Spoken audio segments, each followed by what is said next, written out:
Good evening, students. This is for BBA second sem students, Principles of Accounting, first unit, last topic, price level accounting.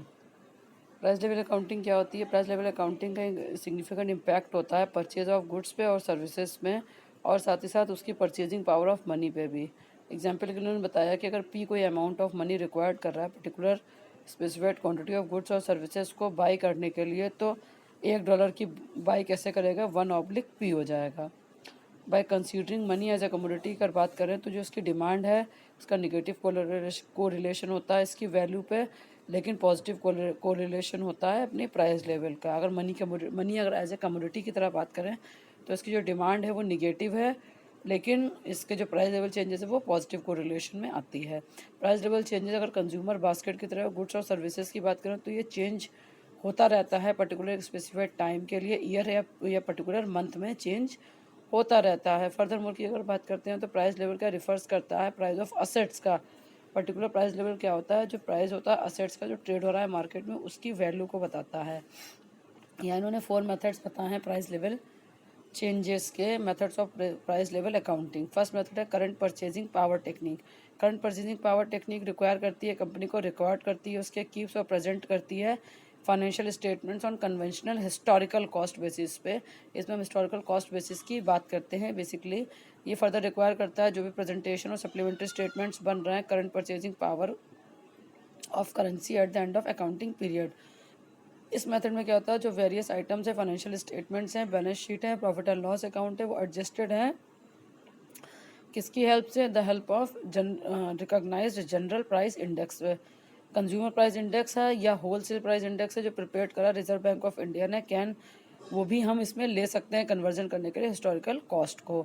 Main objective इस method का इन्होंने ये बताया कि जो भी कंसिडरेशन हो रही है, चेंजेस हो रही है मनी की वैल्यू में as a result of changes in the general price level, ये हेल्प करती है हमें फाइनेंशियल स्टेटमेंट्स में in terms of a unit of measurement of constant value के लिए, या बोथ कॉस्ट और रेवेन्यू दोनों को चेंज करने के लिए, पर्टिकुलर चेंजेस करने के लिए प्राइस लेवल में। ये बात थी करंट परचेजिंग पावर टेक्निक की। दूसरा मेथड आता है रिप्लेसमेंट कॉस्ट अकाउंटिंग टेक्निक। जैसे कि मेथड से समझ में आ रहा है रिप्लेसमेंट की मतलब इसको किसी से रिप्लेस करा के आए। हाँ, तो ये बिल्कुल सही बात है। इसको फर्स्ट मेथड जो है करंट परचेजिंग पावर टेक्निक, इससे रिप्लेस करा गया है क्योंकि ये थोड़ा सा इम्प्रूवमेंट करने के लिए इस मेथड में, तो इसको रिप्लेस करा गया और इसमें कुछ इम्प्रूवमेंट करके इन्होंने दूसरा मेथड बनाया है रिप्लेसमेंट कॉस्ट अकाउंटिंग टेक्निक।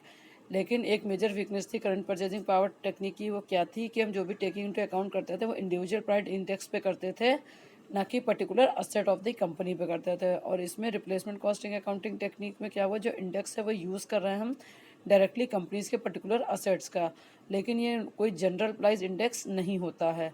इस सेंस में जो रिप्लेसमेंट कॉस्ट अकाउंटिंग टेक्निक है वो कंसीडर करती है एक इम्पॉर्टेंट इम्प्रूवमेंट कंसीडर करती है करंट परचेजिंग पावर टेक्निक के अंडर। थर्ड मेथड आता है हमारा current value accounting technique. Current accounting value technique में क्या होता है? करंट अकाउंटिंग वैल्यू टेक्निक जो एक प्राइस लेवल अकाउंटिंग है, सारे असेट्स और लाइबिलिटीज़ को शोन करती है बैलेंस शीट में अपनी करंट वैल्यूज़ पे। इसमें सारा काम हम करंट डेटा के हिसाब से करते हैं। जो भी वैल्यू आती है नेट असेट्स की बिगनिंग और eight the end of accounting period, उसे हम असरटेन करते हैं, और जो भी डिफरेंस आता है वैल्यू का बिगनिंग और एंड ऑफ द एंड में, उसको हम टर्म करते हैं प्रॉफिट या लॉस, या केस कुछ भी हो। इस मेथड में उन्होंने ये भी बताया कि जो रिप्लेसमेंट अकाउंटिंग कॉस्ट टेक्निक है वो बहुत ही ज़्यादा डिफिकल्ट है उसे डिटरमाइन करना उसका रेलिवेंट करंट वैल्यूज़ को, इसलिए हमने एक एलिमेंट बना दिया सब्जेक्टिविटी का इस टेक्निक को समझने के लिए। तो उसमें उन्होंने सबसे पहले उन्होंने यही बता दिया इस मेथड में करंट वैल्यू अकाउंटिंग टेक्निक में कि जो भी हमारा रिजल्ट आएगा निकल के, जो डिफरेंस आएगा हमारा वैल्यू के बिगनिंग और एंड में, उसी से हम कंसिडर कर लेंगे कि हाँ हमें प्रॉफिट हो रहा है या लॉस हो रहा है। फोर्थ मेथड आता है current cost accounting technique.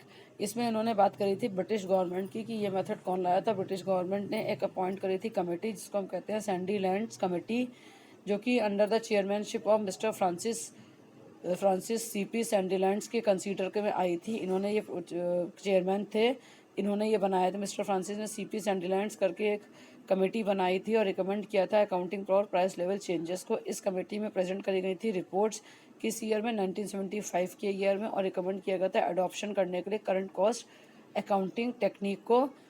Place करा था इन्होंने current purchasing power of replacement cost accounting technique for price level changes.